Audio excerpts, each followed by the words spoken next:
네, 연말정산 시즌입니다. 꼼꼼하게 챙겨받을수록 좋지만 또 지나친 것은 모자란만 못할 때가 있죠. 특히 과다공제를 받으면 나중에 최대 94%가 넘는 가산세를 부담해야 하는 만큼 주의하셔야겠습니다. 자세한 소식 정희정 기자가 보도합니다. 국세청은 지난 21일 근로소득자들이 연말정산을 준비하면서 주의해야 할 부분을 소개했습니다. 이에 따르면 연말정산에서 과다공제를 받은 근로소득자는 최대 94%가 넘는 가산세를 물어야 하는 만큼 특히 과다공제의 유혹에 빠지지 않도록 조심해야 합니다.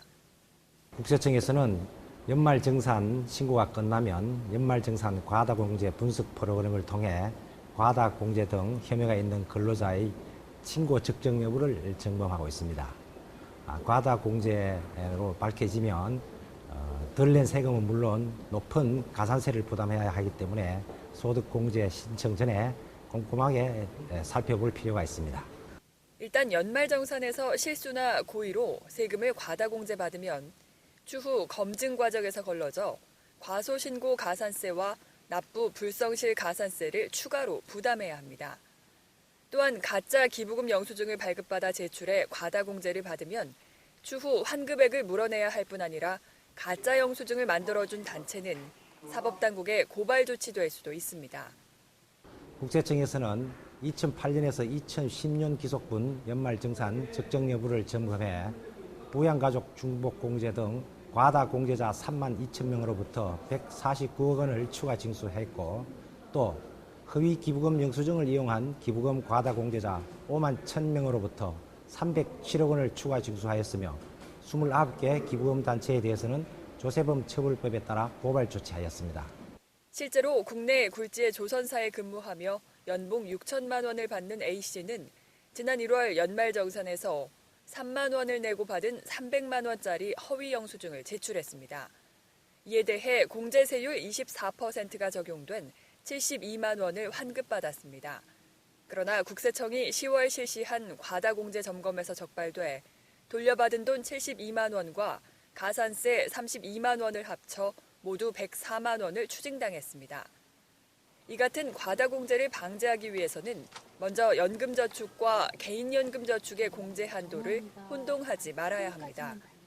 또 지정기부금 소득공제 한도는 올해부터 근로소득의 30%로 확대됐지만 종교단체 기부금은 여전히 10%로 제한된다는 점도 유의해야 합니다. 한편 배우자나 직계 존비속과 달리 형제자매의 신용카드 사용액은 여전히 소득공제 대상에 포함되지 않습니다. 부모님에 대한 의료비를 여러 형제자매가 일정액씩 나눠 부담한 경우에는 실제 부모님을 부양하는 근로자만 자신이 부담한 금액에 한해 의료비를 공제받을 수 있습니다. 국세청은 내년 1월 15일부터 연말정산 신고 편의를 위해 연말정산 간소화 서비스를 시작합니다. 내년 1월 15일부터 서비스가 개시되는 연말정산 간소화 서비스를 이용하면 소득공제 증명서류를 발급받으려고 발품을 팔지 않아도 됩니다. 하지만 영수증 발급 기간이 국세청에 제출하지 않은 자료는 근로자들이 해당 소득공제 영수증 발급 기관을 통해 직접 수집하셔야 됩니다. 특히 기부금과 미취학 아동 학원비, 체육시설 수강료 등의 자료는 단체나 사업자가 자율적으로 제출하는 항목인 만큼 근로자가 직접 확인해 볼 필요가 있습니다.